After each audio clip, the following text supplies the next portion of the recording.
Hi students, आज की इस वीडियो में मैं आपको बताऊंगा कक्षा 9 इतिहास हमारा भारत 4 पाठ नंबर 8 भारत का विभाजन, रियासतों का एकीकरण एवं विस्थापितों का पुनर्वास। यह है आपके चैप्टर का नाम। चलो शुरू करते हैं चैप्टर को। इस वीडियो में बिल्कुल एक एक लाइन से मैं आपको पढ़ के सुनाने वाला हूं चैप्टर को, साथ में समझाने वाला हूं, बताने वाला हूं कि भाई ये टॉपिक इंपॉर्टेंट ज़्यादा है, इसको अच्छे से ध्यान रखना। बहुत सारी चीज़ें आपको मिलने वाली है नॉलेज इस चैप्टर के रिगार्डिंग। चलो शुरू करते हैं। मतलब डिटेल्ड एक्सप्लेनेशन है बेसिकली, और अलग से मैंने जो है ना समरी टाइप की वीडियोज़ आपके लिए अलग से बनाऊंगा। उस समरी टाइप की वीडियोज़ में आपको क्विक रिविजन देंगे मेन टॉपिक्स का चैप्टर्स के अंदर से, तो वो भी देख सकते हो अगर एग्जाम के टाइम में। लेकिन एग्जाम नहीं है भाई आपका आसपास, तो आराम से चिल करते हुए ये वाली वीडियो देखो, मज़ा भी आएगा कहानी में और कहानी समझ में भी आएगी। अभी तक हम पढ़ के आ चुके थे कि भाई देश में इतने दंगे हुए, ये हुआ, बवाल हुआ, आज़ादी के लिए इतने सारे संगठन बने, उन्होंने संघर्ष करा। फाइनली वो टाइम आ चुका था जब आज़ाद हो गया देश। लेकिन जैसे ही देश आज़ाद हुआ, देश के टुकड़े हो गए, मतलब विभाजन हो गया, पाकिस्तान बन गए, दो पाकिस्तान, एक इधर की साइड एक दूसरी साइड। मतलब दो साइड में जब पाकिस्तान आ गया तो उसकी वजह से जो ही बवाल मचा, गांधी जी बेचारे बंगाल वाले पाकिस्तान के पास जाके बैठ गए कि भाई ऐसे मत करो, तुम मार काट मत मचाओ। लेकिन गांधी जी की कौन सुनने वाला था। तो बहुत पंगे हुए, बहुत बवाल मचे। वो बवाल हमें इस चैप्टर के अंदर देखने को मिलेंगे, क्या क्या दंगे हो गए, क्या हत्याकांड हुए या क्या सीन हुआ बाद में। उसके बाद में वो जो रियासतें थी, मतलब राजा लोग राज करते थे ना, तो सभी राजाओं को मनाना, कौन से राजा माना कौन सा नहीं माना, बहुत सारी समस्याएं लोगों के सामने थी, नेताओं के सामने थी। तो उन समस्याओं का कैसे निपटारा किया गया, वो बहुत सारी चीज़ें इस चैप्टर के अंदर है। चलो अब शुरू करते हैं। हाँ, एक काम की जानकारी दे देता हूँ आपको, जो है ना कंप्लीट बुक का सॉल्यूशन रिटर्न में मिल जाएगा, जिसके अंदर आपको notes, question answer, important question और एमसीक्यू, ये सारी चीज़ें आपको लिखी हुई मिल जाएंगी। हमारी ऑफिशियल वेबसाइट है cclchapter.com, आप सर्च कर सकते हो गूगल के ऊपर। बाकी यार जो है ना इस बुक का मैं लिंक डिस्क्रिप्शन में दे दूंगा डायरेक्टली, वहाँ से आपको जो है ना रिटर्न कंटेंट मिल जाएगा सारे का सारा। और अगर जो है ना आपको रिटर्न वाले में मज़ा नहीं आता, भाई वीडियो देखने में ही मज़ा आता है, तो वीडियोज़ मैंने बना रखी है कंप्लीट बुक की, तो वीडियोज़ देखने के लिए भी आप प्ले लिस्ट में जा सकते हो, और उसका भी लिंक डिस्क्रिप्शन में है, या वीडियो खत्म होगी तो तब भी आ जाएगा। ठीक है, अब शुरू करते हैं चैप्टर को पढ़ना। 15 अगस्त 1947 को अंग्रेजों की लगभग 200 वर्षों की गुलामी से भारत को आज़ादी मिली। वो स्वतंत्रता जिसके लिए अनेक क्रांतिकारियों ने हंसते हंसते फांसी के फंदे को चूमते हुए आत्म बलिदान दिया। अंग्रेजों की प्रताड़ना सहते सहते स्वतंत्रता का सपना लिए शहीद अनेक हो गए। असंख्य ऐसे भी हैं जिनकी शहीदी इतिहास में दर्ज ही नहीं हो पाई। मतलब बहुत सारे ऐसे लोग थे जिन्होंने संघर्ष करा, अंग्रेजों को पेला, लेकिन भाई उनको हम किताबों में जानते ही नहीं है। मतलब बहुत सारे ऐसे जो है ना खुफिया तरीके से चल रहे थे संगठन, तो ऐसे भी बहुत सारे लोग थे। कुछ को हम जानते थे तो कुछ को हमने बुक में टेप दिया है। ऐसे हो गया ना, तो अलग अलग तरीकों से आज़ादी की लड़ाई लोगों ने लड़ी। रास्ते अलग अलग होते हुए भी सभी का सपना एक ही था, और वो क्या था? भारत माता को विदेशी बेड़ियों से मुक्त कराना, यानी कि भारत को यहाँ पर अंग्रेजों के चंगुल से आज़ाद करवाना। 15 अगस्त 1947 को यह सपना पूरा हो गया और स्वतंत्र भारत का जन्म हुआ। लेकिन उसमें अब सिंध, बलूचिस्तान और सीमांत प्रांत शामिल नहीं रह गए थे। यानी कि स्वतंत्र तो हो गया भारत, लेकिन उसका जो सिंध का क्षेत्र था, जो बलूचिस्तान का क्षेत्र था, और जो सीमांत प्रांत थे, सीमा वाले क्षेत्र थे ना, वो सारे के सारे चले गए थे पाकिस्तान के अंदर। तो इसी वजह से वो अब भारत के नहीं रह गए थे। फिर भी बंगाल और पंजाब प्रांत तो शामिल थे, परंतु विखंडित अवस्था में, यानी कि वो इकट्ठे नहीं थे ना। पंजाब काफ़ी बड़ा हुआ करता था पहले, आधा पंजाब लगभग पाकिस्तान में जा चुका था, जिसकी वजह से दोनों को बांटकर नवनिर्मित पाकिस्तान में शामिल किया गया था। जहां नए देश के निर्माण की खुशियां मनाई जा रही थी, वहीं लाखों निर्दोष अपनी जन्मभूमि, घर बार, चूल्हा चाकी छोड़ कर जो है मजबूर हो गए। मतलब वो जो काम धंधा कर रहे थे उस इलाके में, उनको जो है मतलब विभाजन की वजह से जो है अपना इलाका, अपनी ज़मीन छोड़ के आनी पड़ी फ्री फंड में, तो बहुत बुरा हाल हुआ। और जिन्होंने नहीं छोड़ी उनको लोगों ने मार डाला। भारत का स्वतंत्रता अधिनियम 1947, जुलाई 1947 में ब्रिटिश संसद में भारत को स्वतंत्रता की प्राप्ति, भारत स्वतंत्रता अधिनियम, ये पारित किया गया था। और इसकी मुख्य धाराएं थी कुछ इस प्रकार से। 15 अगस्त 1947 को भारत और पाकिस्तान 2 नए अधिराज्य बना दिए जाएंगे। इन दोनों अधिराज्यों की सीमाएं निश्चित कर दी गई। दोनों अधिराज्यों का एक एक गवर्नर जनरल भी होगा। यदि दोनों अधिराज्य सहमत हो तो एक ही व्यक्ति को दोनों अधिराज्यों का गवर्नर जनरल नियुक्त किया जा सकता है। यानी कि दोनों के ऊपर जो है ना, दो देश जो बन रहे थे तो उनके ऊपर अलग अलग बनाना अगर तुमको लगता है कि भाई नहीं हो पाएगा तो इकट्ठा भी बना सकते हो, तो वो भी उस हिसाब से भी सुविधा दे दी गई थी। यह निश्चित किया गया कि दोनों अधिराज्यों की संविधान सभाएं जब तक अपने अपने अधिनियम का अधिराज्य का संविधान नहीं बना लेती तब तक विधानमंडल की सारी शक्तियां सभा के पास ही रहेंगी। मतलब कि उनको अपने पास अपने अपने कानून बनाने पड़ेंगे पहले। 15 अगस्त 1947 के बाद ब्रिटिश सरकार का किसी भी अधिराज्य पर अधिकार नहीं होगा, यानी कि कहीं पर भी उनका कोई कब्जा नहीं रहेगा। देशी रियासतों को भारत पाकिस्तान में शामिल होने की स्वतंत्रता दी गई कि तुम्हारी इच्छा है भाई, तुम पाकिस्तान में जाना चाहो पाकिस्तान में जा सकते हो, तुम भारत का हिस्सा रहना चाहो भारत का हिस्सा रह सकते हो। और यदि ये रियासतें चाहें तो दोनों से अलग भी रह सकती हैं, यानी कि अगर वो चाहें कि भाई हम ना पाकिस्तान के हैं ना भारत के हैं तो वो अपना अलग से भी अपना गुजारा बसारा कर सकते हैं जैसा उनकी इच्छा होगी, तो उनको पूरी आज़ादी दे दी गई। तो ऐसा कुछ संविधान के अंदर जो है नियम कानून बना दिए। इस अधिनियम के अनुसार 15 अगस्त 1947 को भारत आज़ाद हो गया। यह देश के लिए एक गौरवपूर्ण दिन था। देश की आज़ादी के लिए लाखों करोड़ों देशभक्तों ने संघर्ष किया और देश की स्वतंत्रता के लिए हजारों ने शहादत दी। अंत में करोड़ों देशभक्तों का सपना साकार हो गया। लेकिन वो समस्या जिसकी किसी को उम्मीद नहीं थी वो थी भारत का विभाजन। भारत में एक नए युग का शुरुआत हुई, परंतु स्वतंत्रता के बाद ही देश का दुखद विभाजन भी हो गया। यद्यपि भारतीय नेता इस विभाजन के लिए तैयार नहीं थे, फिर भी परिस्थितिवश उन्हें इसे स्वीकार करना ही पड़ा। महात्मा गांधी ने भी परिस्थितियों से विवश होकर देश के विभाजन के प्रस्ताव को स्वीकार कर लिया था, जो कि शायद हमने पिछले चैप्टर में पढ़ ही लिया था ये बात कि मजबूरी में करा था गांधी ने। सांप्रदायिकता की इस आग में पाकिस्तान में मुसलमानों ने हिंदुओं और सिखों की निर्मम हत्याएं कर दी और उनकी संपत्ति लूट ली। यानी कि जो पाकिस्तान के हिस्से में आया ना तो वहाँ पे मुसलमानों को जाना था, क्योंकि मांग तो जिन्ना ने करी थी ना कि हमें मुसलमानों को जो है मुसलमानों के लिए अलग से एक देश चाहिए, तो उसी वजह से जो है वहाँ पे मुसलमान जाने थे। तो वहाँ से जो हिंदू वहाँ रह रहे थे उनको मार डाला, उनकी संपत्तियों को लूट डाला, उनकी स्त्री बेटियों के साथ अमानवीय व्यवहार किया गया। लाखों की संख्या में सिखों, हिंदुओं की स्त्रियों, बच्चों को बलपूर्वक मुसलमान बनाया गया। इस सांप्रदायिकता को देखते हुए डॉक्टर प्रेमवती घई का कहना पूर्णतः उचित है कि उस देश में जहाँ गांधी जी ने अहिंसा को राष्ट्रीय धर्म के रूप में अपनाया था वहां लूटपाट, आगजनी, हत्याओं और बलात्कार की ऐसी घटनाएं हुई जो विश्व ने चंगेज खां के बाद कभी नहीं देखी थी। मतलब चंगेज खां का अगर आपको नहीं याद तो बता देते हैं कि भाई ये वो बंदा था जिसने इतनी खतरनाक लूटपाट करी, सभी राजाओं के नाक में दम करके रखा, लाखों करोड़ों की संख्या में लोगों को ठोक डाला। तो भाई वही जो हालात थे अब हो चुके थे। उसके बाद बीच में अंग्रेजों के टाइम पे भी वो हालात नहीं हुए थे। जिन्ना की हठ धार्मिकता ने पाकिस्तान तो बना लिया पर समस्या का कोई व्यापक समाधान नहीं हो पाया। लगभग 1 करोड़ हिंदू तथा सिख विस्थापितों के रूप में पाकिस्तान से भारत और 50 लाख मुसलमान भारत से पाकिस्तान पहुंच गए।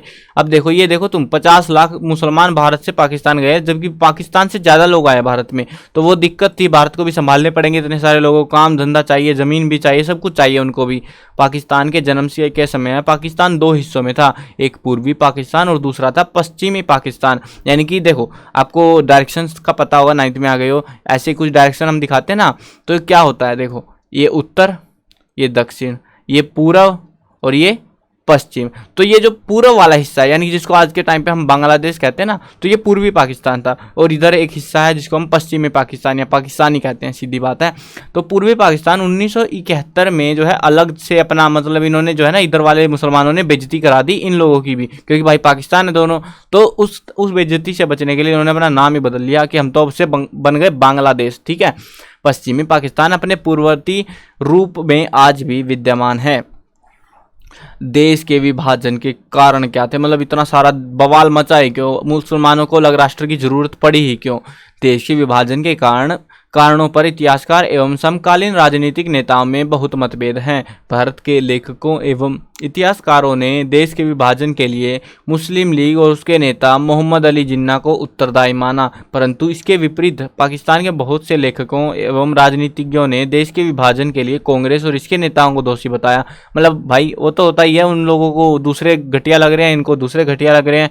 वास्तव में भारत के विभाजन के लिए किसी एक व्यक्ति या कारक को उत्तरदायी हम कह ही नहीं सकते। विभाजन के अनेक कारणों का वर्णन हम नीचे कर सकते हैं, जिनको हमने टेप दिया है किताब में। पहला है, अंग्रेजों की एक नीति आई थी, फूट डालो और राज करो। तो ये नीति की वजह से भी पंगा हुआ। भारत में अपनी पकड़ बनाए रखने के लिए अंग्रेजों ने फूट डालो और राज करो की नीति अपनाई थी।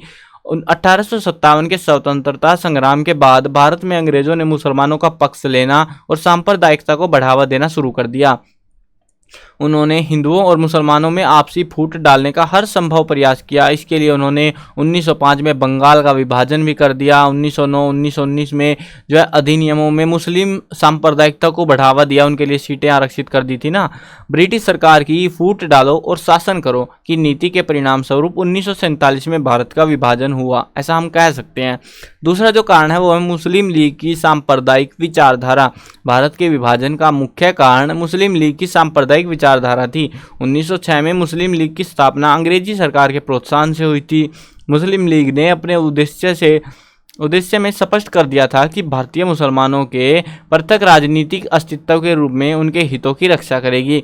मुस्लिम लीग के कांग्रेस के साथ संबंध 5-6 सालों को छोड़कर हमेशा के लिए कटुतापूर्ण रहे, मतलब बढ़िया नहीं लगती थी उनको कांग्रेस। साइमन कमीशन का विरोध करने, सविनय अवज्ञा आंदोलन चलाने में मुस्लिम लीग ने गांधी जी का साथ नहीं दिया था। 1939 में जब ब्रिटिश सरकार की मनमानी नीति के विरोध में कांग्रेस ने मंत्रिमंडल ने त्याग पत्र दे दिया तो जिन्ना ने मुसलमानों को मुक्ति दिवस मनाने के लिए कह दिया। 1940 में मुस्लिम लीग ने मुसलमानों के लिए अलग से स्वतंत्र देश पाकिस्तान की मांग संबंधी प्रस्ताव पास करके अलग स्वतंत्र राज्य के लिए संघर्ष करना शुरू कर दिया। इस प्रकार मुस्लिम लीग की सांप्रदायिकता के कारण ही पाकिस्तान एक अलग देश के रूप में अस्तित्व में आया था। तो मतलब ये जो है ना, ये पूरे टॉपिक जो है आपको पूरा नहीं करना, वो मैं क्वेश्चन बना दूंगा, बट ये टॉपिक जो है इंपॉर्टेंट रहेगा कि भारत के विभाजन के कारण क्या थे। ठीक है, तो ये कारण है, ये पॉइंट है, बट इनके अंदर से जो वो इतना सारा ना भाई, इतना सारा आप लिख नहीं पाओगे। तो इसको जो है ना मैं छोटा छोटा करके जो है आपके लिए क्वेश्चन आंसर इंपॉर्टेंट क्वेश्चन की जो वीडियो बनाऊंगा उसके अंदर मैं ऐड कर दूंगा इस क्वेश्चन को, और आप इजीली आप इसको सोल्व कर पाओगे, याद कर पाओगे, बढ़िया नंबर बनेगा। 5 नंबर तक में क्वेश्चन पूछ सकते हैं हमसे, ये वो मैं देख लूंगा, अगर छोटे बनेंगे तो छोटे बना दूंगा इनको। जिन्ना की हठ धार्मिकता। मोहम्मद अली जिन्ना बहुत ही महत्वाकांक्षी व्यक्ति था। वह अपनी हठ धार्मिकता पर चलते हुए लंदन के तीनों गोलमेज सम्मेलन में सांप्रदायिकता का राग अल्पाता रहा। उसने राष्ट्रीय आंदोलन से दूरी बना ली और बेवेल एवं कैबिनेट योजना को असफल कर दिया। वह हर उस प्रस्ताव का विरोध करता रहा जिसमें पाकिस्तान का समर्थन नहीं था, यानी कि उनको अगर पाकिस्तान नहीं तो वो नहीं, वो बात हो रखी थी उनकी। उसने दंगे और कत्ले आम करवाकर कांग्रेस पर दबाव बनाया और पाकिस्तान बनवाने में सफल हो गया। कांग्रेस की तुष्टीकरण की नीति। मुस्लिम लीग ने कांग्रेस के रास्ते में बाधाएं डालने की नीति अपनाई। दूसरी ओर कांग्रेस ब्रिटिश सरकार के विरुद्ध मुस्लिम लीग का साथ चाहती थी। 1916 का लखनऊ समझौता, 1919 का खिलाफत आंदोलन, गांधी जिन्ना वार्ता कांग्रेस की तुष्टीकरण की नीति के उदाहरण थे। इनमें सांप्रदायिकता को बढ़ावा मिला। मोहम्मद अली जिन्ना ने से बार बार प्रार्थना करने का परिणाम यह हुआ कि उसे अनुचित महत्व मिल गया। उसको लगा कि भाई तू ही है जो कुछ है, मतलब ये तेरे को इतनी इज्जत दे रहे हैं, और वह सदा कांग्रेस का विरोध करने लगा। उसको लगा कि भाई ऐसे करते रहो, ऐसी तेरी पूरी हवा बन जाएगी। देश की दशा दिनों दिन कमजोर होती जा रही थी। देश में सांप्रदायिक दंगे भड़क रहे थे जिसके पीछे मुस्लिम लीग का ही हाथ था। कांग्रेस को अब यह विश्वास हो गया था कि देश की शांति और व्यवस्था बनाए रखने के लिए देश के बंटवारे को अब स्वीकार करना ही पड़ेगा। और ये भाई साहब देखो, ये वाली लाइन तो यहाँ नहीं थी बक्से के अंदर, ये नीचे कूदा दी, ये इधर घुसेड़ दी इन्होंने, मतलब लॉजिकली ये बक्सा ही नीचे आना था, है ना। चलो कोई नहीं, ये टोनू मोनू बैठाना था इधर। चलो नेक्स्ट टॉपिक है, नेक्स्ट पॉइंट हमारा अंतरिम सरकार की असफलता। कैबिनेट मिशन की योजना पूर्ण 2 सितंबर 1946 को जवाहरलाल नेहरू के नेतृत्व में अंतरिम सरकार की स्थापना की गई।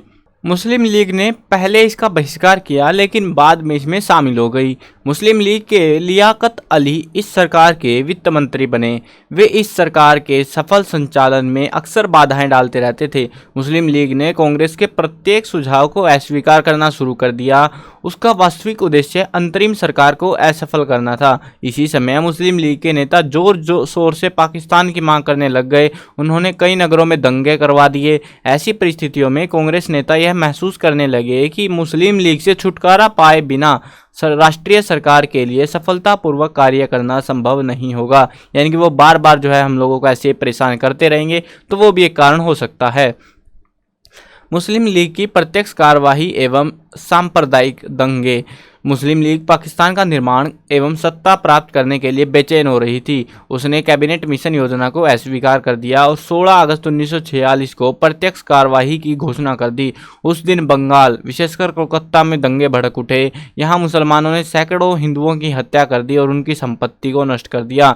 शीघ्र ही सांप्रदायिक दंगों की यह आग भारत के अन्य क्षेत्रों में भी फैल गई के रूप में, विशेष रूप से नोआखली, त्रिपुरा, रावलपिंडी, जेहलम, मुल्तान, लाहौर, अमृतसर आदि स्थानों में फैल गई। ऐसी परिस्थितियों में निर्देश जनता के खून खराबे को बंद करने के लिए कांग्रेस ने देश का जो है विभाजन को स्वीकार करने के लिए तैयार हो गई थी। मतलब ये ऐसा बोल सकते हो कि इन्होंने जबरदस्ती अपना विभाजन करवाया था। अब देखो पाकिस्तान कहाँ है और भारत कहाँ है।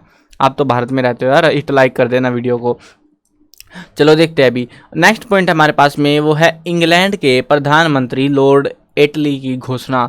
20 फरवरी 1947 को इंग्लैंड के प्रधानमंत्री मिस एटली ने अपनी घोषणा में जून 1948 तक भारत छोड़ने की बात कही। इस घोषणा से मुस्लिम लीग को बड़ी प्रेरणा मिली और उसने पाकिस्तान की शीघ्र प्राप्ति के लिए संघर्ष तेज कर दिया। उसने सरकार पर अपना दबाव बढ़ाने के लिए दंगों का सहारा लिया। हिंदुओं और मुसलमानों की शत्रुता इतनी बढ़ गई कि बंगाल, असम, पंजाब, उत्तरी पश्चिमी प्रांत में सांप्रदायिक दंगों से गृह युद्ध वाली स्थिति उत्पन्न हो गई। यानी कि अपने ही देश के अंदर दंगे, अपने ही लोग भड़काए जा रहे थे। ऐसी स्थिति में कांग्रेस के पास दो ही विकल्प थे, उनमें से एक चुनना था। देश में गृह युद्ध अथवा देश का विभाजन, या तो युद्ध चलता रहे या देश का विभाजन करवा दो। कांग्रेस ने दूसरा विकल्प चुन लिया, यानी कि देश को बांट डालो। लॉर्ड माउंटबेटन के प्रयत्न मार्च 1947 में लॉर्ड माउंटबेटन को भारत का नया वॉइसरॉय बनाया गया। उन्होंने भारत विभाजन की योजना को कार्य रूप देने में महत्वपूर्ण भूमिका निभाई।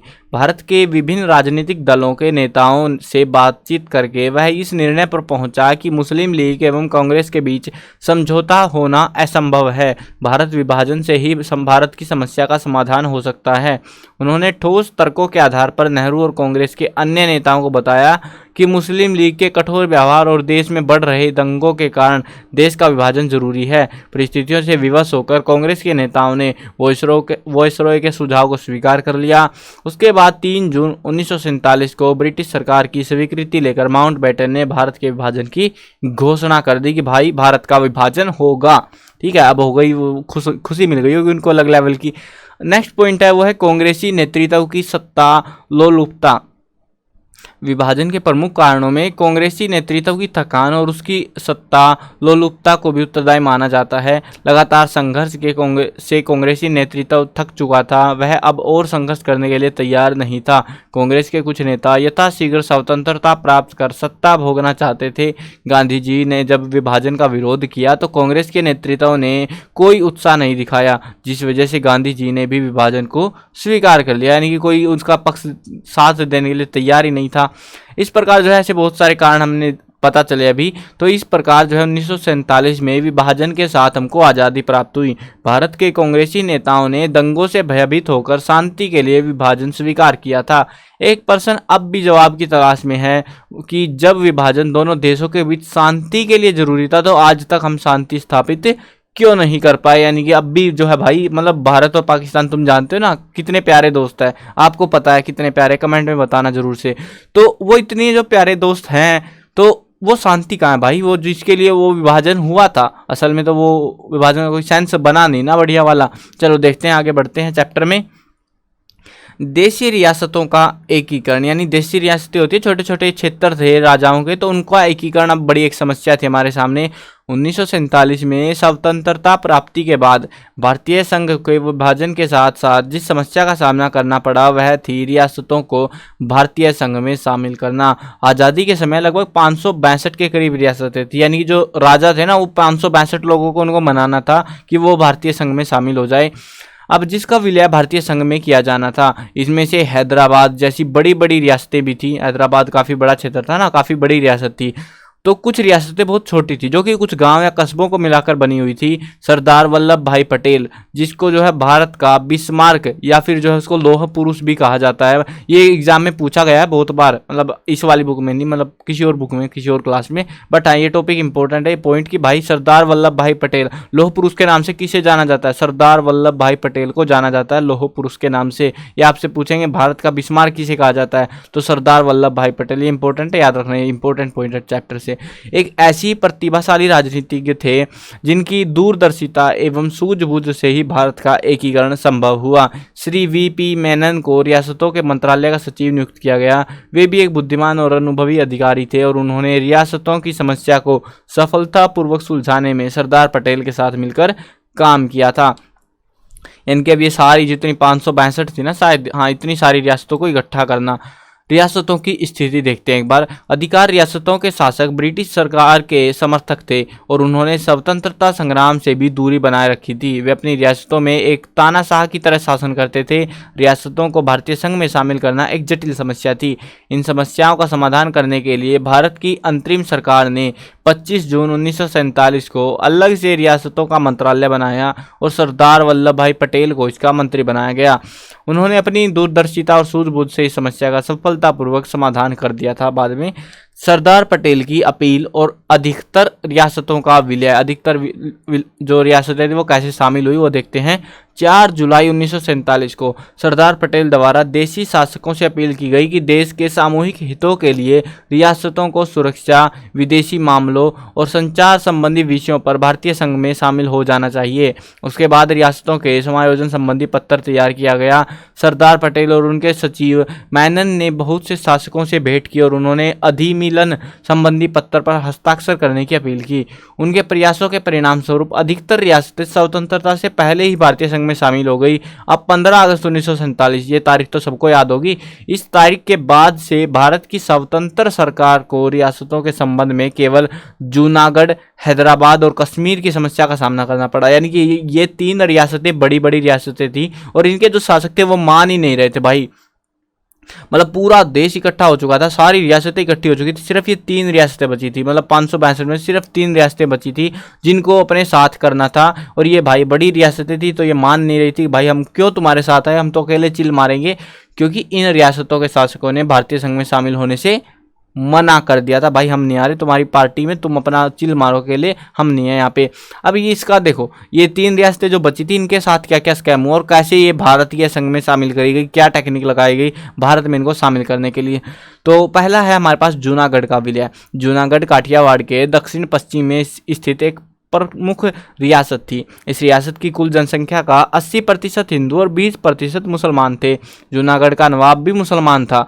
जूनागढ़ के भौगोलिक पक्ष से पाकिस्तान से कोई संपर्क ना होने के बावजूद जूनागढ़ के नवाब ने पाकिस्तान में शामिल होने की घोषणा कर दी। भाई देखो लॉजिक देखो तुम एक बार, ये भारत है हमारा, ठीक है, ये यहाँ पे ऐसे कुछ भारत पड़ता है ना अपना, ऐसे मतलब काम चलाओ एडिटिंग है, मतलब ड्राइंग है हमारी, ऐसे इतनी अच्छी नहीं बनती। तो ये मान लो ऐसा सा कुछ, ठीक है, ऐसा सा नीचे गायब हो गया भाई, स्क्रीन के नीचे है वो, हिडन है, हिडन बिल्कुल से, ठीक है।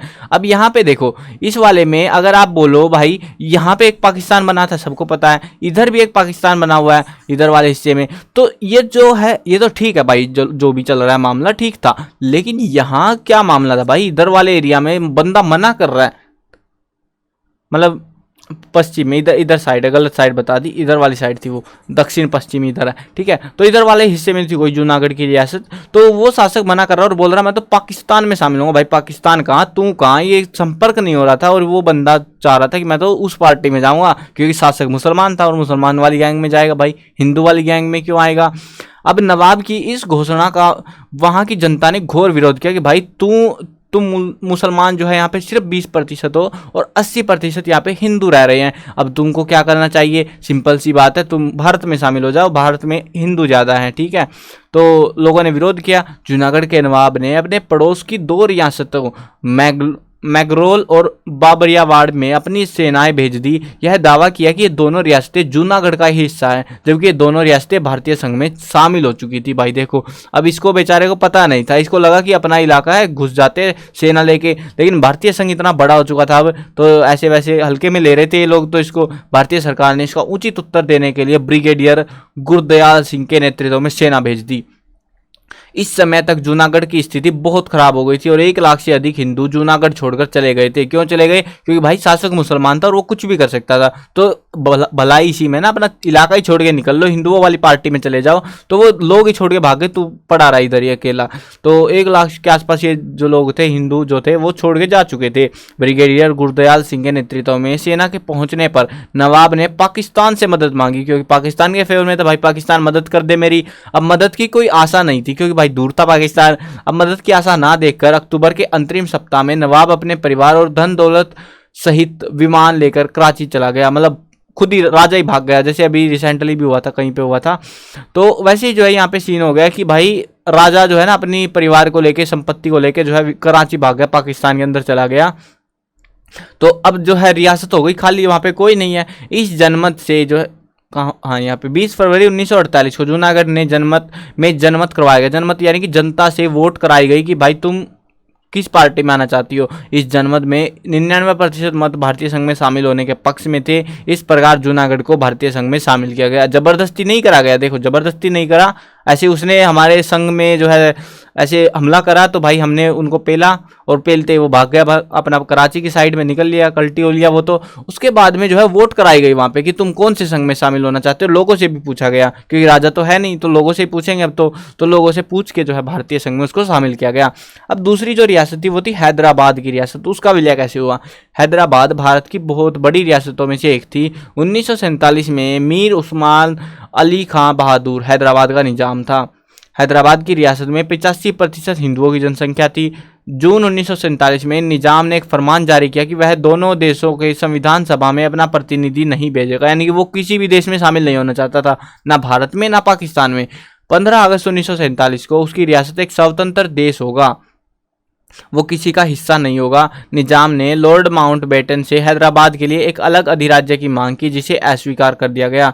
सरदार पटेल और वीपी मेनन ने निजाम के प्रतिनिधियों से अपील की कि हैदराबाद का भारत में संयोजन भारत तथा हैदराबाद दोनों के हित में होगा, परंतु निजाम ने इस सुझाव को अस्वीकार कर दिया। वो बोला भाई मेरे बस की नहीं है, मैं नहीं आ रहा तुम्हारी पार्टी में, ना तुम्हारी पाकिस्तान वाली में, ना हिंदू भारत वाली में। उसके बाद भारत की स्वतंत्र सरकार ने निजाम को अपने निर्णय पर पुनर्विचार करने के लिए 2 महीने का समय दे दिया कि 2 महीने तेरे पास, सोच के सही सही बता दे, बाद में रोना मत। फिर निजाम ने लॉर्ड माउंटबेटन की हैदराबाद में जनमत करवाने की मांग भी अस्वीकार कर दी। उसने बोला कि भाई तुम यहाँ पे वोट करवा लो, सीधी बात है, झमेला ही खत्म, की जनता कहाँ जाना चाहती है तो वोट करवा लो। वो भी मना कर दिया कि मैं वोट नहीं करवाने दूंगा यहाँ पे। 29 नवंबर 1947 में भारत की स्वतंत्र सरकार और निजाम के बीच एक समझौता हो गया। इसके अनुसार भारत सरकार और निजाम दोनों ने मित्रतापूर्ण व्यवहार करते हुए एक दूसरे के हितों में काम करने का वचन दिया। यानी कि ऐसा समझौता हो गया कि चलो कोई ना, हम जो है इकट्ठे रहेंगे, बट हाँ तुम अलग से ही हो, ठीक है। के.एम. मुंशी को भारतीय सरकार के प्रतिनिधित्व के रूप में हैदराबाद भेजा गया, परंतु हैदराबाद का निजाम अधिक समय तक इस समझौते की शर्तों पर टिक ना सका। यानी कि वो जो बातें थी, जो उसने कही थी कि मदद करेंगे दूसरे की, तो वो नहीं हो पाई। उसने अपने फरमानों द्वारा हैदराबाद से भारत जाने वाली सभी मूल्यवान धातुओं का प्रतिबंध लगा दिया। अब वो जरूरी थी भाई, मतलब ऐसे थोड़ी ना कि तुम मित्र कहाँ पे रह गए जब तुम मदद ही नहीं कर रहे अपने पड़ोसी देश की। साथ ही उसने भारतीय सिक्कों को जो है अवैध घोषित कर दिया कि भारतीय जो करेंसी है ना वो यहाँ पे नहीं चलेगी। इसके अतिरिक्त हैदराबाद के निजाम ने भारतीय सरकार की स्वीकृति के बिना रियासत की सेना की संख्या भी बढ़ा दी। यानी कि पहले जो रियासत में सेना थी वो छोटी थी, लेकिन इसने संख्या बढ़ा दी, सेना बड़ी कर ली अपनी। हैदराबाद में रजाकर नामक मुस्लिम कट्टरपंथियों का एक सशस्त्र संगठन स्थापित हो गया। यानी कि मुसलमान देखो पाकिस्तान में जा चुके थे, 2 पाकिस्तान बन चुके थे ऑलरेडी, तो अब इनको जो है पंगा होगा, देखते जाओ बस। रजाकारों ने हैदराबाद के मुसलमानों को भड़काना शुरू कर दिया। भारत सरकार ने इसका विरोध किया, लेकिन हैदराबाद के निजाम पर इसका कोई असर नहीं पड़ा, वो ऐसे चल मार रहा।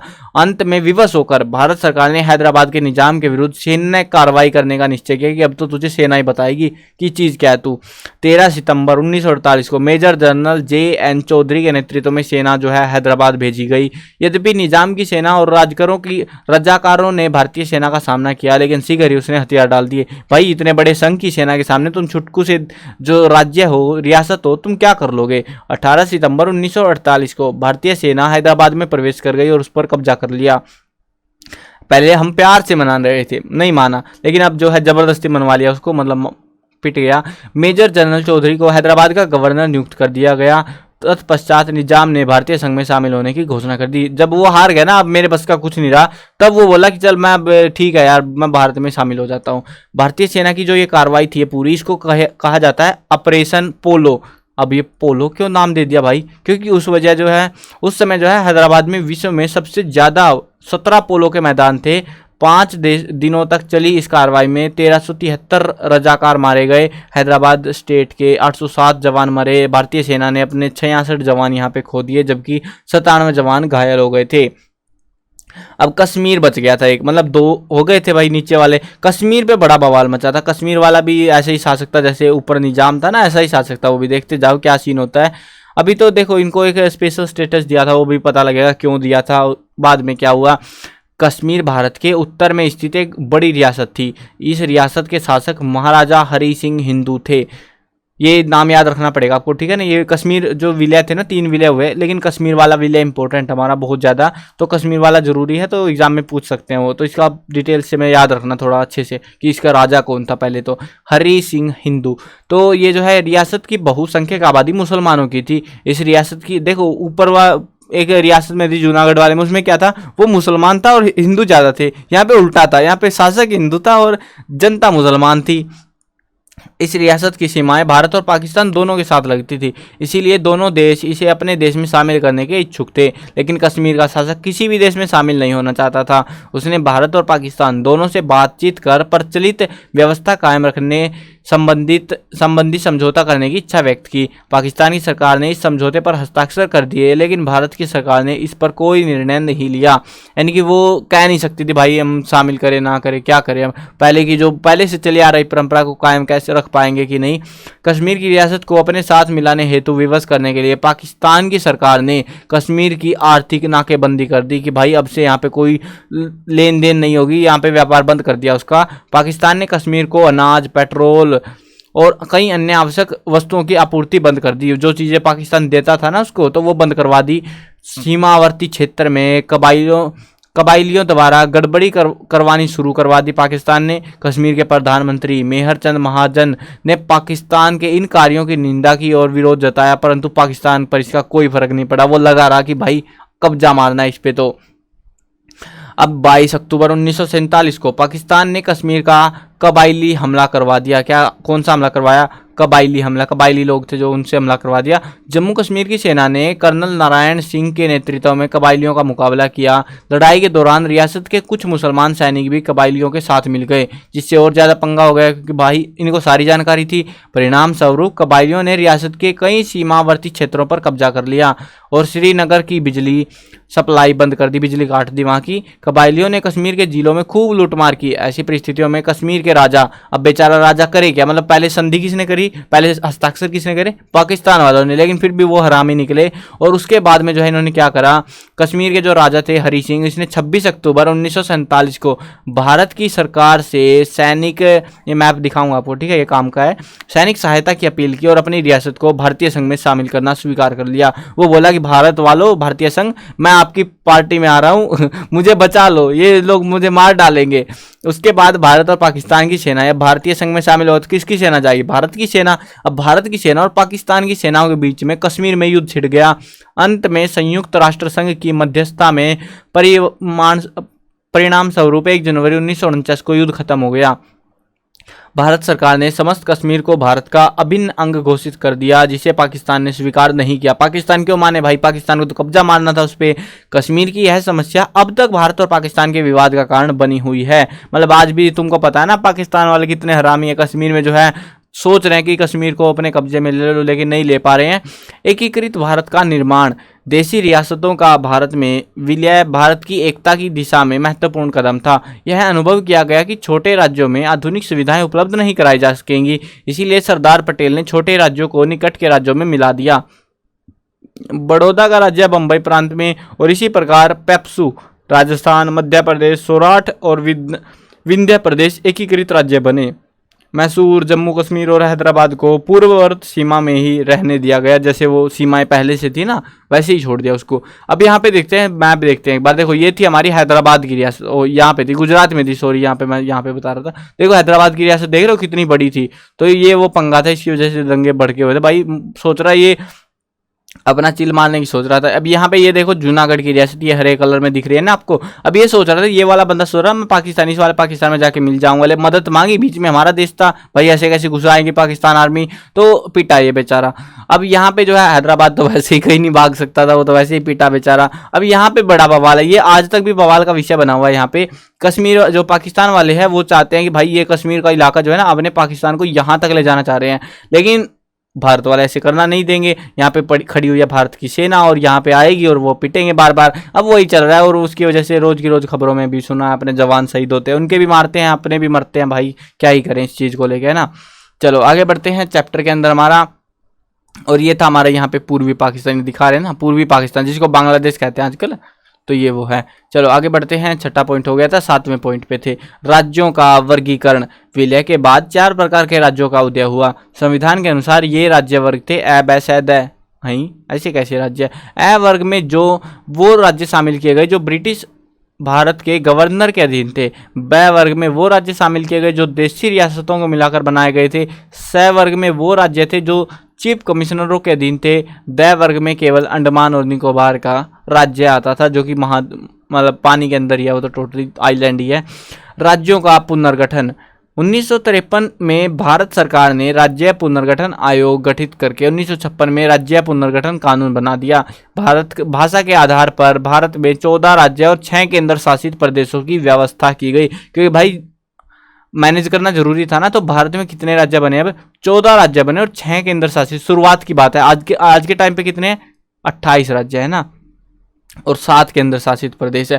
तो बीच में 29 हो गए थे, फिर से 28 हो गए। तो ये जो 14 राज्य है ये स्टार्टिंग में बने थे भाषा के आधार पर। अब ए बै सै दै प्रणाली को यहाँ पे खत्म कर दिया कि ये तो प्रणाली जो सिस्टम था ना ये तो बकवास है भाई, इसको हटाओ, सीधी बात है भाषा के आधार पर बांट दो राज्यों को। अब ये बांटना जरूरी था ताकि वहाँ के लोगों को वहाँ का मंत्री बनाया जाए, मैनेजमेंट उन्हीं के हाथों में दिया जाए।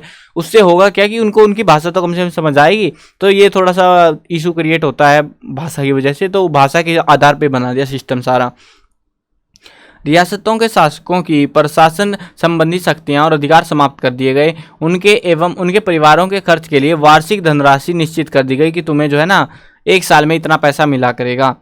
रियासतों के मेल से बने राज्यों में लोकतांत्रिक शासन और उत्तरदायी सरकारों की स्थापना की गई। देश के राजनीतिक एकीकरण के लिए यह एक रक्तपात रहित क्रांति थी। इसकी तुलना बिस्मार्क द्वारा जर्मनी और कैवुर द्वारा इटली के एकीकरण से कर सकते हैं, की जा सकती है। ये देखो सरदार वल्लभ भाई पटेल कुछ ऐसे दिखते थे, कैवुर इटली के ऐसे दिखते थे, और ओटो वान बिस्मार्क ऐसे दिखते थे। चलो आगे बढ़ते हैं। अब आती है लास्ट टॉपिक हमारे इस चैप्टर का, वो है विस्थापितों का पुनर्वास। यानी कि जो लोग अब पाकिस्तान वालों ने भारत में पहले थे और भारत वालों ने पाकिस्तान में पहले था, वो लोगों के साथ क्या हुआ, उनकी हालत क्या थे, उनके बारे में भी जान लेते हैं क्योंकि वो भी जरूरी था ना। 15 अगस्त 1947 को आज़ादी के साथ हुए विभाजन से एक नए देश पाकिस्तान का निर्माण हुआ। विभाजन के साथ ही देशांतर की शुरुआत हुई। इस समय विस्थापितों के लिए अत्यंत कठिन और दुखदायी था। एक ओर आज़ादी की खुशियां मनाई जा रही थी और दूसरी ओर कत्लेआम, आगजनी, भयंकर रक्तपात लगभग पूरे उत्तर भारत में को अपनी चपेट में ले चुका था। खून से लथपथ विस्थापितों से भरी रेलें, गाड़ियां, ट्रक रोज भारत पहुंच रहे थे। मतलब हो क्या रहा था देखो, एक्चुअली में आपको जो है ना थोड़ा घबराने का नहीं है, ठीक है। आपको दया तो आएगी, दुख भी होगा भाई क्या हो गया, मतलब इतना बड़ा बवाल क्या मचा था। इतना भयंकर कांड हो रखा था कि जो ट्रेन ये देख रहे हो आप, ये ऐसे ट्रेन के ऊपर लोग बैठ के जा रहे हैं, कोई डर नहीं भाई, कैसे भी बस पहुंच जाओ अपने देश में। और एक्चुअल में जो है ना अगर ये ट्रेन मान लो हिंदुओं की है और जा रही है भारत में पाकिस्तान से, तो पूरी रेल के जितने आदमी थे सबको मार के, ऐसे मार के उसमें ट्रेन में ठूस के और ऐसे भारत भेजी जाती थी। मतलब भाई कत्लेआम भयंकर लेवल पे। भारत में भी ऐसा ही था, भारत वाले जो मुसलमान पाकिस्तान जाने की कोशिश कर रहे थे, तुमने हिंदुओं को मारा है, ये बात है, चलो हम तुम्हारे लोगों को मार के जो है ट्रेन में भेजेंगे, वो उनको मार के भर के भेज देते भाई। इतना भयंकर बवाल मचा हुआ था, कत्लेआम हर जगह जहाँ पे देख रहे हो लाश की लाशें पड़ी हुई ऐसे ही। तो इतना बुरा हाल हुआ था इस विस्थापन के दौरान। चलो जानते हैं, ये लोग भी बताएंगे हमको, ऐसे समझ में भी आएगा यार कहानी। मैं थोड़ा सा हिंट दे रहा हूँ, मतलब हुआ क्या था, कंडीशन कितनी बेकार हो रखी थी। भयंकर रक्तपात लगभग पूरे उत्तर भारत को अपनी चपेट में ले चुका था। खून से लथपथ विस्थापितों से भरी रेलें, गाड़ियां, ट्रक रोज भारत पहुंच रहे थे। जरूरत थी उनके आंसू पहुंचकर आश्रय देने की। यह कार्य बहुत ही कठिन था। राहत कार्य के लिए सारे देश में एक जैसी नीति अपनाई गई। सीमा रेखा के पास अटारी, अबोहर, फाजिलका, अमृतसर, खेमकरण और नाना साहेब में ट्रांजिट शिविर लगाए गए। यहाँ से विस्थापितों को विशेष शिविरों में भेजा जाता था। अब विस्थापितों की समस्याएं क्या क्या थी, वो समस्याएं तो आई ना उन लोगों को, उनकी दिक्कतें क्या क्या आ रही थी। विभाजन के कारण, ये इंपॉर्टेंट पॉइंट है, क्वेश्चन बन सकता है कि विस्थापितों को जो पाकिस्तान से विस्थापित होकर भारत आए या जो विस्थापन था उसकी वजह से क्या क्या समस्याओं का सामना करना पड़ा, तो वो जो है इस टाइप से कुछ क्वेश्चन आपका बनेगा और ये इंपॉर्टेंट क्वेश्चन रहेगा आपका, ठीक है, इस चैप्टर से। विभाजन के कारण सबसे अधिक दुख और मुसीबतें पाकिस्तान से विस्थापित हुए हिंदुओं और सिखों को सहनी पड़ी थी। उनके सामने समस्या का एक बहुत बड़ा पहाड़ था। विस्थापित होकर भारत आए इन लोगों की प्रमुख समस्याएं निम्नलिखित थी। क्योंकि भाई हम इसका क्यों पढ़ रहे हैं, क्योंकि भाई पाकिस्तान जा रहे हैं तो उनको पाकिस्तान वाले बताएंगे ना उनकी किताब में कि भाई ऐसे ऐसे थे, हम ऐसे ऐसे कुट कुट के आए हैं। लेकिन हमारे देश में जो आए, हम हमारे देश की समस्या बकेंगे कि उनके देश की बकेंगे, है ना। तो हम हमारे देश की समस्या बताएंगे ना, तो यही है यहाँ पे। पहली समस्या विस्थापितों के लिए निवास स्थान उपलब्ध करवाने की थी। लाखों की संख्या में हिंदू और सिख अपने अपने गांव, शहर और घरों को छोड़कर भारत आ गए थे। उनके पास भारत आने पर ना तो घर था ना छत जिसके नीचे रहकर वे अपना जीवन व्यतीत कर सके, मतलब उनके पास कुछ नहीं था। अभी वो ऐसे कंगालों की तरह घूम रहे थे। विस्थापितों की दूसरी बड़ी समस्या थी भोजन, वस्त्र और अन्य आवश्यक वस्तुएं। पाकिस्तान से भारत आते हुए इन लोगों की धन संपत्ति तो अंग्रेजों ने बोल रहा हूँ, मुसलमानों ने लूट ली थी। अब इनके पास ना तो भोजन, ना वस्त्र, ना अन्य आवश्यकताएं खरीदने के लिए पैसा था। तीसरी समस्या जमीन की थी। जो सिख और हिंदू जमींदार पाकिस्तान से भारत आए थे उन्हें भारी नुकसान उठाना पड़ा। क्यों उठाना पड़ा समझ गए ना, क्योंकि अब जमींदार जमीन के ऊपर जो है निर्भर थे, वो तो जमीन से कमाई आ रही थी। लेकिन अब ऐसा नहीं रहा, उनके पास से सारी जमीन उनकी छिन गई। भारत आने पर उनके पास कोई जमीन नहीं थी जिस पर वे खेती कर सके, जबकि पाकिस्तान में उनके पास कृषि योग्य उपजाऊ भूमि थी। पाकिस्तान के पास अच्छी भूमि थी, लेकिन आजकल जो है ना कंगाली के हाल में जी रहा है पाकिस्तान अपनी नीतियों के कारण, जिसकी वजह से भारत उसको फिर पेलता है और सूखा और पता नहीं क्या क्या समस्या उनको फिर झेलनी पड़ रही हैं। चौथी समस्या रोजगार एवं व्यवसाय की थी। अधिकतर हिंदू और सिख विस्थापित पाकिस्तान के शहरों में रहने वाले थे और वहाँ उनका अच्छा व्यापार चलता था, जान पहचान थी, पड़त बनी हुई थी। कहते हैं ना कि मतलब दुकान में बैठे हुए कई सालों से, तो वो पड़त बन जाती है, भाई पता है कि वहाँ पे बढ़िया मिलेगा सामान, तो वो काम था। लेकिन अब वो सारी बर्बाद हो चुकी थी। इनमें कई अमीर साहूकार और व्यापारी भी थे। अनेक लोगों को पाकिस्तान में अपने उद्योग धंधे थे, फैक्ट्रियां भी लगा रखी थी, सबको भागना पड़ा वहाँ पे जान बचा के एकदम से। वो भी विस्थापितों की पांचवी समस्या थी बिछड़े हुए अपनों से मिलने की। यानी कि भाई पूरा परिवार निकल के भागा, कहीं किसी के डर से कोई कहीं छिप गया, कोई निकल लिया, कोई कहीं पे, ऐसे पहुंचते पहुंचते भारत तो पहुंच गए। मतलब ज्यादातर मान लो परिवार में 6 बंदे निकल रहे हैं और उनमें से 5 बंदे भारत पहुंच गए, एक को रास्ते में पकड़ के टपका दिया किसी ने। तो अब ये जो 5 पहुंचे हैं, इनका ये नहीं है कि एक साथ पहुंचे, भाई ये कहीं कहीं है, मतलब कोई कहीं पे भटक रहा है, कोई कहीं पे भटक रहा है। तो ये एक बड़ी समस्या थी कि वो अपने परिवार वालों से कैसे मिले। अब भारत विभाजन के दौरान पाकिस्तान से आ रहे हिंदू और सिख विस्थापितों के परिवार बिखर गए। विस्थापन में के अराजक माहौल में कई परिवारों ने उनके सदस्य बिछड़ गए। ये लोग या तो दंगे की भेंट चढ़ गए या उन्हें बलपूर्वक मुसलमान भी बना लिया गया था। इसके अतिरिक्त भारत में आए इन विस्थापितों को भारी भीड़, अत्यंत वर्षा से कई नदियों में बाढ़ आने के कारण अव्यवस्था की स्थिति और कई स्वास्थ्य संबंधी समस्याओं का सामना भी करना पड़ा था। यहाँ पे ये सिंपल भाषा में कह सकते हैं विस्थापितों की समस्या ये थी। निवास स्थान नहीं था, भोजन, वस्त्र और आवश्यक सामग्री चाहिए थी, कृषि योग्य भूमि चाहिए थी, व्यवसाय और रोजगार चाहिए था, बिछड़े व बिखरे परिवारों को इकट्ठा करना था और स्वास्थ्य खराब हो रखा था, स्वास्थ्य के लिए सामान भी चाहिए था। तो ये बेसिक है। अगर ये 1-2 नंबर में आता है ना तो ये वाले पॉइंट टेप देना, मस्त है। चलो देखते हैं। भारत से जो मुसलमान पाकिस्तान गए थे वे 47 लाख एकड़ भूमि छोड़कर गए थे, जबकि हिंदू सिख पाकिस्तान में 67 लाख एकड़ भूमि छोड़कर भारत आए थे। ऐसी ही स्थिति घरों और व्यवसायों की भी थी। यानी कि भारत से जो पाकिस्तान जा रहे थे ना उनको तो मजे आ गए, क्योंकि भाई पाकिस्तान में उनको जमीन हथियाने को मिल गई बड़ी बड़ी। लेकिन भारत से जो पाकिस्तान से भारत आए उन्होंने कम जमीन छोड़ी, तो वो भी एक बवाल था यार, अलग ही पंगा चल रहा था। पुनर्वास विभाग की स्थापना। भारत विभाजन के बाद पाकिस्तान से लाखों की संख्या में आए हिंदू और सिख विस्थापितों के पुनर्वास एवं पुनर्स्थापना की समस्या अत्यंत कठिन और गंभीर थी, जिसका पंजाब और भारत सरकार को कई वर्षों तक सामना करना पड़ा। इस समस्या का समाधान करने के लिए एक विशेष पुनर्वास विभाग की स्थापना की गई। भारत की सरकार ने पुनर्वास विभाग के माध्यम से विस्थापितों के पुनर्वास के लिए कई महत्वपूर्ण कदम उठाए थे। विस्थापितों के लिए शिविरों की व्यवस्था। भारत सरकार द्वारा स्थापित पुनर्वास विभाग ने विस्थापितों के रहने और उनकी देखभाल के लिए कई शहरों में विस्थापित शिविर स्थापित किए। इन विस्थापित शिविरों की संख्या 160 थी, जिसमें लाखों लोग रहते थे। भारत सरकार ने सेना की सहायता से कुरुक्षेत्र जानते हो ना, हरियाणा के अंदर ही है, तो में जो है सबसे बड़े विस्थापित शिविरों की व्यवस्था की, जिसमें लगभग 3 लाख विस्थापित लोग रहते थे। इन शिविरों में विस्थापितों के लिए भोजन, कपड़े, रहने आदि देने की व्यवस्था की गई। बीमार व्यक्तियों के लिए डॉक्टर, निःशुल्क दवाइयों की व्यवस्था की गई। विस्थापितों के लिए राशन कार्ड बनाए गए ताकि उन्हें आटा, चावल, दाल आदि वस्तुएं दी जा सके। स्त्रियों की देखभाल के लिए विशेष रूप से जालंधर में एक सेवा सदन की स्थापना भी की गई थी। अब ये जो है ना टोटली कुल मिला के जो लोग आ रहे थे उनके रहने की व्यवस्था कर रही थी सरकार धीरे धीरे, और उनको जो है खाना मुहैया करा रही थी ताकि वो ऐसे बैठे बैठे ना टपक जाए, है ना। उसके बाद देखेंगे करना क्या है, कहाँ भेजना है इनको।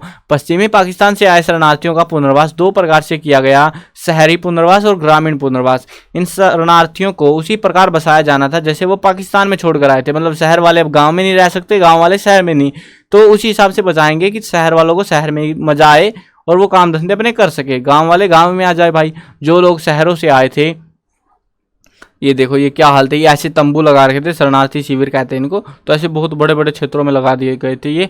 अब जो शहरों से कहाँ से आए थे भाई, ये जो लोग शहरों से आए थे उनको शहरों में बसाने का प्रयास किया गया। जो लोग गांव छोड़कर आए थे उन्हें गांव में बसाया जाना था। मकानों और दुकानों की व्यवस्था, इतना सारे भाई लोग आए उनके लिए भी अब किराए का सिस्टम, मकान पता नहीं क्या क्या बनवाना पड़ेगा। भारत सरकार के सामने विस्थापितों को नगरों में बसाने के लिए सबसे आवश्यक काम उनके लिए मकानों की व्यवस्था करना था। पाकिस्तान छोड़कर आए हिंदू तथा सिख विस्थापितों का रहन सहन का स्तर भारत छोड़कर गए मुसलमानों से बहुत अच्छा था। मतलब जो लोग मुसलमान जो बाहर छोड़ के गए थे ना, वो तो खस्ता हालत में जी रहे थे भाई, और वहाँ पे मजे में जी रहे थे हिंदू। लेकिन अब हुआ उल्टा, यहाँ पे आएंगे तो उन्हीं के घर मिलेंगे। पाकिस्तान से आने वाले हिंदू और सिख वहाँ 154,000 बढ़िया मकान और लगभग 51,000 दुकानें छोड़कर भारत आए थे। जो मुसलमान पाकिस्तान गए वो जो है यहाँ पे 1,12,000 छोटे प्रकार के मकान और केवल 17,000 दुकानें छोड़कर आए थे। अब यहाँ पे इससे आप आइडिया लगा सकते हो कि देखो भारत के अंदर से जो वहां से पाकिस्तान से जो आए तो उनके पास बढ़िया मकान थे, 1,54,000, 51,000 दुकानें भी बनाई हुई थी ऑलरेडी। लेकिन भारत में जो मुसलमान पाकिस्तान गए उनके पास ये छुटकू से ओबरी जैसे घर पड़े हुए थे, 1,12,000, और उसके अलावा जो है 17,000 दुकानें उन्होंने थी। मतलब वो जो है ना काम धंधा इतना करना नहीं चाहते थे, ऐसे मार काट करके लूट लो भाई, वो ज़्यादा ईजी लगता होगा उनको। इसीलिए जो है अन्य विस्थापितों को मकान और दुकानें अलॉट ना की जा सकी। मतलब बाकियों का क्या करे भाई, इतने लोगों को दे दी, बाकियों का भी तो देना पड़ेगा ना। इसीलिए सरकार ने उनको मुआवजा दिया और नई कॉलोनियों में रहने की उनकी व्यवस्था करवाई। सरकार ने उनको सीधी बात है भाई, अब इतने ही घर थे, बाकियों को पैसा दे दिया कि भाई बनवा लो अपना, ठीक है। कृषि भूमि का आवंटन, विभाजन के बाद पाकिस्तान से लगभग 3,50,000 किसान अपनी भूमि को छोड़कर भारत आ गए थे। इसमें कुछ छोटे किसान थे, कुछ बड़े किसान थे। ये लोग पाकिस्तान में लगभग 67 लाख एकड़ कृषि योग्य भूमि छोड़कर आए थे, जबकि भारतीय पंजाब यानी पूर्वी पंजाब में कृषि योग्य भूमि केवल 47 लाख एकड़ ही थी। इसीलिए विस्थापित किसानों को कृषि योग्य भूमि आवंटित करने के लिए सरकार ने एक योजना बनाई कि ताकि जिन लोगों को जमीन थी जिनके पास पहले से, तो उनको जो है कम से कम जमीन तो मिल पाए। इसके अनुसार जमीनों का आवंटन करते समय बड़े किसानों को दी जाने वाली जमीन पर अधिक कटौती और छोटे को दी जाने वाली जमीन पर कम कटौती करने की व्यवस्था की गई। उदाहरण स्वरूप जो किसान 500 एकड़ समझते हो ना, किले होते हैं, जैसे हरियाणा में किले ही बुलाते हैं, तो 500 किले जो जमीन छोड़कर आए थे उन्हें 126 एकड़, और जो किसान 10 एकड़ भूमि छोड़कर आए थे उन्हें 7.5 एकड़ भूमि दी गई थी सरकार की तरफ से। मतलब जमीन मुसलमान भी तो छोड़ के गए थे ना, ऐसे थोड़ी ना कि सारी की सारी बनाई, कुछ सरकार ने अपने पास से भी दी। विस्थापितों की आर्थिक सहायता, भारत के विभाजन के कारण पाकिस्तान में रहने वाले कई धनी साहूकार कंगाल हो गए। इनमें से अधिकतर का व्यवसाय कई पुश्तों से पैतृक था, यानी कि वो उसी टाइप के धंधे में लगे हुए थे, परंतु वहाँ उनकी संपत्ति पूरी तरह से नष्ट हो चुकी थी। उनकी आर्थिक स्थिति बहुत खराब हो गई। भारत की सरकार ने ऐसे विस्थापितों की आर्थिक सहायता कर उनके पुनर्वास में सहायता की। उन्हें कम ब्याज दरों पर कर्जे उपलब्ध करवाए गए ताकि वो लोग अपना काम, जो भी धंधा काम आता है उनको बस वही आता है, तो उसको कम से कम कर पाए वो। 1954 तक भारतीय सरकार ने लगभग 4 लाख परिवारों को आर्थिक सहायता देकर अपने पैरों पर खड़ा कर दिया था। विस्थापितों का मुआवजा, विभाजन के बाद पाकिस्तान से आए विस्थापितों की संपत्ति से संबंधित रिकॉर्ड देने में आरंभ में पाकिस्तान ने टाल मटोल की। मतलब कि भाई ऐसे भारत में लोग आए हैं ना, तो उनका कम से कम ये तो बता दो कि इन बंदों के पास इतनी जमीन थी, इनके पास इतनी थी, वो तो वहीं पे होगा उनका डाटा। तो वो मांगा भारत ने कि भाई ऐसा बता दो ताकि हमारा हिसाब किताब सही चलता रहे, तुम्हारी वजह से पंगे ना हो फालतू फंड के। परंतु बाद में पाकिस्तान की सरकार पहले मान नहीं रही थी, लेकिन बाद में जो है पाकिस्तान की सरकार ने यह रिकॉर्ड भारत की सरकार को उपलब्ध करवा दिया। इसी के आधार पर भारत सरकार ने विस्थापितों को मुआवजा देने का निर्णय लिया। 1955 में मुआवजा स्कीम को अंतिम रूप दिया गया। विस्थापितों से मुआवजे के लिए अपने अपने दावे भरवाए गए। सब अपने अपने दावे ठोक दो भाई कि हमारे पास इतनी थी, ये था, वो था, हमें इतना चाहिए। इन दावों से में मांगी गई राशि में कटौती करने का फॉर्मूला बनाया गया। पूरी कौन देगा भाई, सरकार इतना थोड़ी ना बना देगी। जिसके आधार पर विस्थापितों को मुआवजे की राशि दी गई। विस्थापितों को मकान और दुकानें भी दी गई और उन पर उनका स्थायी अधिकार मान लिया गया। स्त्रियों और बच्चों का निकास। 1947 के दंगों के दौरान बड़ी संख्या में हिंदू और सिख स्त्रियां, लड़कियां और बच्चों को अगवा कर लिया गया था। उनके साथ अमानवीय व्यवहार किया गया था। स्त्रियों और लड़कियों को एक आदमी से दूसरे आदमी के पास बेच दिया जाता था। मतलब कि यहाँ पे वो हो रहा था कि इधर से उधर एक्सपोर्ट मार रखा था, बिजनेस बना दिया था बहुत सारे लोगों ने इनको। उनका जबरन विवाह, धर्म परिवर्तन करा दिया।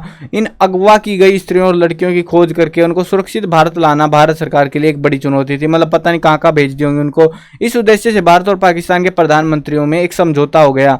उनके अनुसार इस प्रकार की सभी स्त्रियों और बच्चों को इस एक दूसरे देश को वापस किया जाएगा। इसके लिए स्थानीय पुलिस और समाज सेवी संस्थाओं की सहायता ली गई। पता लगाया गया कौन कहाँ किसको पकड़ के बैठा हुआ है और वहां पे वापस भेजना था। फिर तलाश करने के बाद सरकार ने उन स्त्रियों और बच्चों के पुनर्वास के उचित प्रबंध किए थे। बेसहारा स्त्रियों और अनाथ बच्चों का क्या हुआ, उनका पुनर्वास कैसे हुआ, यानी कि जिनके परिवार में से मार दिया बाकियों को। पाकिस्तान से खोजकर भारत लाई गई अनेक स्त्रियां विधवा हो गई थी और तथा कई जो है बेसहारा थी। सरकार ने इन विधवा और बेसहारा स्त्रियों के लिए 7 आश्रम खोल दिए। इसके अतिरिक्त कई सामाजिक संस्थाएं जैसे आर्य समाज आदि ने बेसहारा स्त्रियों के लिए आश्रम स्थापित कर दिए। उन्हें योग्यता अनुसार प्रशिक्षण दिया गया ताकि वे अपने पैरों पर खड़ी हो सके। इन स्त्रियों के साथ साथ भारी संख्या में बेसहारा अनाथ बच्चे भी भारत आए थे। उनके लिए अनाथालय स्थापित किए गए। ऐसे बच्चों को अनाथालयों और गुरुकुलों में भेज दिया गया, जहां उनकी शिक्षा और काम धंधों के लिए प्रशिक्षण का प्रबंध किया गया था। पूर्वी पाकिस्तान से आए विस्थापितों का पुनर्वास, यानी कि अभी तक तो हम पश्चिमी पाकिस्तान ने ज़्यादा बवाल मचा रखा था, लेकिन जो पूर्वी पाकिस्तान था वहां से भी तो आए थे भाई लोग। स्वतंत्रता के साथ ही पश्चिमी पाकिस्तान के साथ साथ पूर्वी पाकिस्तान का भी जन्म हुआ था। पंजाब की तरह बंगाल को भी बांट दिया गया। अब तक हम पंजाब की बात कर रहे थे, इतने कत्लेआम वहां मचे हुए थे। बंगाल से भी विस्थापितों को भारत की तरफ पलायन शुरू हो गया। पूर्वी पाकिस्तान और पश्चिमी पाकिस्तान से हुए देशांतरण में भिन्नता थी। मतलब जो पूर्वी पाकिस्तान वालों ने किया ना कांड, वो पश्चिमी पाकिस्तान वालों ने नहीं करा भाई। वो थोड़े भले मानुस निकले होंगे। पश्चिमी पाकिस्तान से विस्थापित हुए कम समय में भारत आ गए, जबकि पूर्वी पाकिस्तान में लंबे समय तक देशांतरण होता रहा, क्योंकि भाई वो पकड़ लेते थे ना, रास्ते में मार देते थे, तो उसकी जैसे लोग छिपते छपाते भारत आ रहे थे। वहां पे ऐसा नहीं हुआ, आराम से चिल करते हुए जा रहे, तुम भाई अपने देश निकल लो, हम अपने देश निकल लेते हैं। बड़ी संख्या में हिंदू पूर्वी पाकिस्तान में रुक गए। जब भेदभाव बढ़ा तो परेशान होकर वे भारत आने लगे। आज भी है क्रम जारी है, आज भी आ जाते हैं कभी कभी वहां से हिंदू पाकिस्तान से, पूर्वी वाला मतलब पश्चिमी वाले से ठीक है, उसने इतना पंगा नहीं करा। इस प्रकार कई वर्षों के निरंतर प्रयासों के फलस्वरूप पाकिस्तान से आए विस्थापितों के पुनर्वास का कार्य पूरा किया जा सका। इस कठिन कार्य में कई प्रकार की कमियां और भ्रष्टाचार सामने आए। भाई लोग है स्कैम करेंगे बीच में, सरकार मान लो जमीन किसी को लॉट कर रही है, क्या पता भारत वाले ने बोल दिया कि भाई ये तो मेरी थी, मुझे चाहिए, मैं भी बाहर से आया हुआ हूँ, तो कुछ भी हो सकता है। सबसे बड़ा पुनर्वास का श्रेय विस्थापितों को ही जाता है, जिन्होंने असाधारण साहस से काम लेते हुए दिन रात परिश्रम किया और छोटे छोटे काम करने में भी नहीं हिचकिचाए। राष्ट्रीय स्वयं सेवक संघ जैसी कई स्वयंसेवी संस्थाओं ने भी शरणार्थियों के पुनर्वास में योगदान दिया। समय बीतने के साथ साथ उन्होंने शहरों में अपने अच्छे व्यवसाय स्थापित कर लिए। गाँव में बसने वाले किसानों ने खेती के उत्पादन में अत्यधिक वृद्धि कर ली। अब यहाँ पे तिथि कर्म, कुछ महत्वपूर्ण तिथियां हैं जो कि मैं हर एक चैप्टर में बताता हूँ भाई, याद रखने की हैं। यहाँ पे इसे मुस्लिम लीग की स्थापना, मुस्लिम लीग का पाकिस्तान प्रस्ताव, लॉर्ड एटली की घोषणा, अंतरिम सरकार द्वारा रियासतों के मंत्रालय का गठन, स्वतंत्रता अधिनियम, ये अधिनियम वाली डेट याद करना काम किया बहुत ज़्यादा। उसके अलावा जो है आज़ादी तो सबको ही पता है, कश्मीर पर पाकिस्तान प्रयोजनी कबायली हमला, जूनागढ़ में जनमत संग्रह, भारतीय सेना का हैदराबाद पर अधिकार, बांग्लादेश का निर्माण। तो ऑलमोस्ट इसमें तो देखो सारी ही है, मेन तो क्या ही बोलूँ मैं, इसमें ऑलमोस्ट सारी ही आपको याद करनी है डेट। वैसे तो एक चैप्टर की पढ़ लेना, कम से कम पढ़ तो लेना, ठीक है। तो इससे होगा क्या कि जो चैप्टर्स में मतलब मान लो कि भाई एग्जाम में जब पूछेंगे ना डेट वाले जो क्वेश्चन आएंगे वो ज़्यादातर इन्हीं में से लग रहे हैं मेरे को। अगर एक नंबर के आते हैं तो इनमें से उठा के पूछ लेंगे आपसे, तो इनको अच्छे से आप प्रिपेयर कर लेना। यही था आपका आज के इस चैप्टर के अंदर। आई होप आपको चैप्टर समझ आया होगा। ज़्यादा मुश्किल नहीं था, कहानी थी, मतलब लिखने विखने का इतना मामला नहीं है, बट हाँ कहानी थी, मस्त मज़ा आया कहानी पढ़ के और पढ़ा के आपको। चलो वीडियो ख़त्म करते हैं। मैं कवर करने वाला हूँ क्लास 1 से लेकर 12th तक सभी सब्जेक्ट की वीडियोस, हिंदी मीडियम और इंग्लिश मीडियम दोनों में होने वाली है। तो सब्सक्राइब करो, साथ में घंटी दबाओ ताकि कोई भी अपडेट आए आपको बिल्कुल टाइम से मिल जाए।